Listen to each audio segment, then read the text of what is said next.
प्रिय विद्यार्थियों, आप जो शीर्षक देख रहे हैं जायसी, पूरा नाम इनका मलिक मोहम्मद जायसी, जायस प्रदेश के रहने के कारण ये जायसी कहलाए। भक्तिकालीन परंपरा में जो दो धाराएं थी, निर्गुण और सगुण, तो निर्गुण काव्य धारा में हुए हैं संत कवि और प्रेम कवि, जिनको प्रेमाख्यानक परंपरा और सूफी काव्य परंपरा भी कहते हैं। तो इस सूफी काव्य परंपरा के सर्वोपरि कवि मलिक मोहम्मद जायसी, जिनका बहुत ही प्रसिद्ध ग्रंथ आपने सुना होगा पद्मावत, 1500 शताब्दी में लगभग इन्होंने इस ग्रंथ की रचना की थी। और जैसा कि आप जानते हैं कि पद्मावत एक बहुत ही बड़ा अवधी भाषा का लिखा हुआ महाकाव्य है, जो चित्तौड़ के राजा रत्नसेन और सिंहलदीप की राजकुमारी पद्मावती और या पद्मिनी की कहानी को लेकर लिखा गया है। जायसी की भाषा ठेठ अवधी रही है और ठेठ अवधी में ही यह ग्रंथ लिखा गया। इसमें 1, 2, 3, 4, 5, 6, 7 पंक्तियां हैं। तो ये 7 पंक्तियों का जो संबंध इस प्रकार का है, बाद में कोई छंद डाला है, दोहा या अन्य छंद। तो ये 7 पंक्तियां दोहा चौपाई शैली में लिखी गई हैं, जो कड़वकबद्ध कहलाती हैं, जिसमें दोहा और चौपाई का मिश्रण होता है। और अगर ये पंक्तियां 8 होती तो हम तुलसीदास जी के द्वारा लिखित रामचरितमानस के बारे में हम बात करते हैं। यहाँ सिंहलदीप का वर्णन किया गया है, जहाँ की निवासिनी पद्मिनी है, किस प्रकार वहाँ का शासन है, कौन उनके पिता हैं और उस द्वीप के उसका क्या वर्णन कर सकते हैं और क्या उसकी विशालता है। तो जायसी ने बहुत ही सुंदर तरीके से आध्यात्मिक भाव को जोड़ते हुए, और वो भाव प्रेम से भक्ति की ओर उन्मुख होना।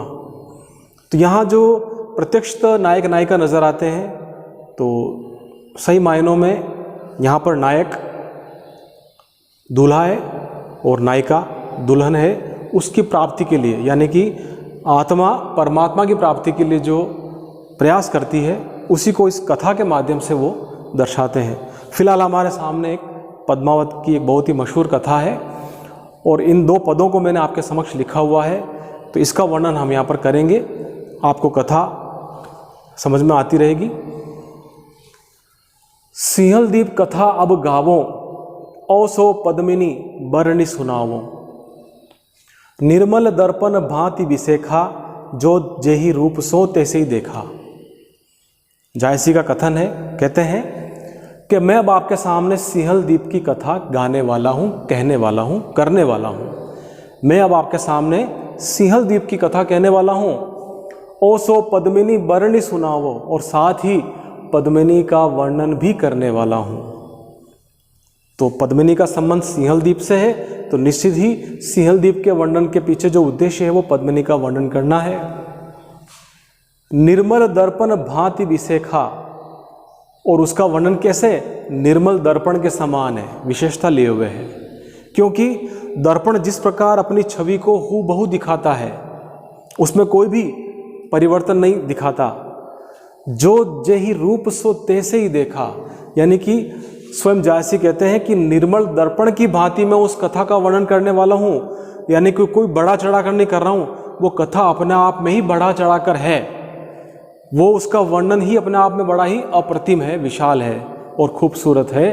तो मैं जिस रूप में देख रहा हूँ, मैं उसी रूप में उसका वर्णन कर रहा हूँ। आप ऐसा ना समझना कि मैं उसका वर्णन बढ़ा चढ़ाकर कर रहा हूँ। धनी सो दीप जहाँ दीपक बारी, ओ पद्मिनी जो दई संवारी। धन्य है जिस दीप पर दीपक की भांति स्त्रियां हैं, जो जगमगाती है, प्रसन्नचित रहती है, प्रकाशमान करती है इस संसार को, जगत को, उस दीप को। ओ पद्मिनी जो दई संवारी, और उन्हीं में बीच पद्मिनी नाम की एक सुंदर स्त्री है, उसका जो अवतरण होता है, जन्म होता है। सात दीप बरने सब लोगू, एको दीप न ओही सरी जोगू। ऐसा जानते हैं, सुनते हैं कि 7 द्वीपों का वर्णन लोग करते हैं। लोगों से पूछा जाता है कि द्वीप कितने प्रकार के होते हैं, कौन कौन से द्वीप हैं, कि 7 द्वीप होते हैं और उन 7 द्वीपों के नाम भी हैं, लेकिन एक भी द्वीप इस सिंहल द्वीप के बराबरी नहीं कर सकता, उसके योग्य नहीं है, उसकी तुलना करने योग्य नहीं है। उन 7 द्वीपों को एक तरफ रख दो और सिंहल द्वीप को एक तरफ रख दो, यह उनसे श्रेष्ठ ही है।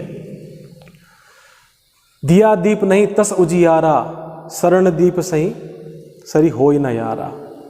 जो दिया दीप नाम से है, नाम तो दिया दीप है, लेकिन ऐसा उजियारा जैसा सिंहल द्वीप में है वैसा वहाँ पर भी नहीं है। शरण दीप सरी होई न यारा, और शरण द्वीप नामक जो द्वीप है वो भी उसके समीप कहीं नहीं फटकता, सिंहल द्वीप के समीप। जम्बू द्वीप कहाँ तस नाही, तो और जम्बू द्वीप जो उन 7 द्वीपों की बात की जा रही है, जम्बू द्वीप भी कहीं उसके समक्ष नहीं टिकता। लंक द्वीप सरी पूज न छाई, और लंका द्वीप जहाँ का राजा रावण था वो भी उस परछाई के बराबर भी नहीं है ना, उसकी छाया सिंहल द्वीप की छाया के बराबर भी नहीं है। दीप गबस्थल आरण परा, और गबस्थल नाम का जो द्वीप है वह भी जंगलों से भरा पड़ा है, उसकी खूबसूरती भी सिंहल द्वीप के सामने कुछ नहीं है। दीप महुस्थल मानुष हरा, और महुस्थल नाम का जो द्वीप है वहाँ तो मनुष्य नाम की छाया ही नहीं है, मनुष्य रहते ही नहीं वहाँ पे, तो वो द्वीप भी किस काम का। सब संसार प्रथमे आए 7 द्वीप, एक द्वीप नहीं उत्तम सिंगल द्वीप समीप। यानी कि इस संसार में सबसे पहले 7 द्वीपों का जिक्र हुआ, उसके बावजूद भी एक भी द्वीप ऐसा नहीं है जो सिंहल द्वीप से उत्तम हो या उसके समीप भी जाने की चेष्टा करता हो। तो कुल मिलाकर इस छंद में सिंहल द्वीप का वर्णन किया है। पद्मिनी का वर्णन तो अब करेंगे अगले छंदों में, लेकिन उनका द्वीप ही ऐसा है, उस द्वीप की विशालता का और उसकी सुंदरता का वर्णन किया है, जहाँ 7 द्वीपों की तुलना करना भी सिंहल द्वीप के सामने फीका है। इस छंद में आपने सिर्फ द्वीप का वर्णन देखा। अगले छंद में हम देखते हैं, गंधर्व सेन सुगंध नरेशु, सो राजा वह ताकर देसु। जिस सिंहल द्वीप की बात हम कर रहे हैं वहाँ का राजा गंधर्व सेन अपनी जो सुगंध बिखेरता है, ऐसा नरेश है, ऐसा राजा है जो उस सो राजा वह ताकर देसु, उस देश का राजा, सिंहल द्वीप देश का राजा गंधर्व सेन है, जो अपने योग्यता और गुणों से सब तरफ सुगंध फैलाता है, ऐसा वो नरेश है। नरों का ईश है, राजाओं का राजा है। लंका सुना जो रावण राजू, तेहु चाही बड़ ताकर साजू। सुना था लंका में भी कोई रावण नाम का राजा था, उसका राज हुआ करता था। तेहु चाही बड़ ताकर साजू, लेकिन उससे भी बढ़कर राजा हुए हैं गंधर्व सेन, जो सिंहल द्वीप के राजा हुए हैं। 56 कोटि कटक दल साजा, 56 करोड़ सेनाओं का, 56 करोड़ सेना मतलब लोगों से भरी हुई, सैनिकों से भरी हुई सेना है, उसका दल है। उस सेना में 56 करोड़ सैनिक हैं, सबे छत्रपति और गढ़ राजा, और सभी छत्रपति के समान ओजस्वी तेजस्वी राजा उन पर शासन करता है। 16 सहस घोड़ घोड़सारा, 16,000 घोड़े हैं, उस गुड़ की घुड़साल में 16,000 घोड़े हैं। श्याम कर्ण और बांक तुखारा, जो सभी श्याम कर्ण, जिनके कान कैसे हैं, श्याम वर्ण के हैं और तुषार देश से लाए गए हैं, यानी कि बहुत ही विशेषता लिए हुए हैं।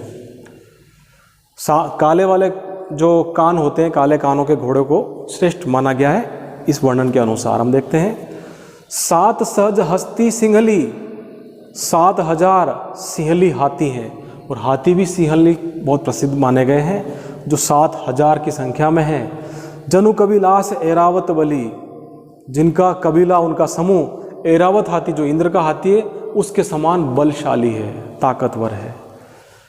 अश्वपतिक सिरमौर कहावे, गजपतिक अंकुश गज नावे। जो कई राजा ऐसे हैं जो घोड़ों के स्वामी कहे जाते हैं, सिरमौर कहे जाते हैं, और जिनके पास कई सारे हाथियों का समूह भी है, उनको भी अंकुश पे डालकर रखता है ये सिंहलदीप का राजा गंधर्वसेन। नरपतिक कह और नरिंदु, भूपतिक जग दूसर इंदु, यानी कि ऐसा राजा जो सभी राजाओं में श्रेष्ठ है, उनको राजाओं का राजा कहा जाता है, स्वामी कहा जाता है। भूपतिक जग दूसर इंदु, यानी कि इस भूपतियों के कई सारे जो भूपति हैं उन पर भी वो राज करता है, सब उसके अधीन रहते हैं। ऐसा लगता है कि दूसरा चंद्रमा इस धरती पर अगर कोई है तो वह है गंधर्वसेन।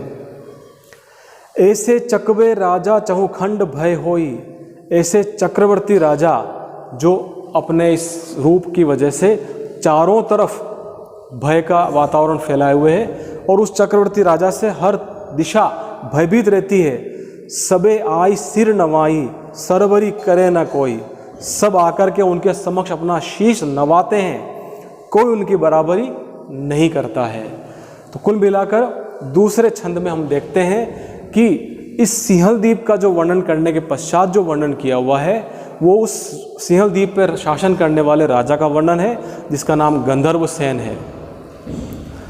तो अगले छंदों में हम पुनः मिलेंगे। जायसी, जैसा कि हमने अभी चर्चा की थी, जिन्होंने पद्मावत, अखरावट, आखिरी कलाम जैसे महत्वपूर्ण ग्रंथ लिखे और ठेठ अवधी भाषा में लिखे, तो बड़े ही रोचक कथा है इनकी। तो आगे हम पुनः मुलाकात करेंगे।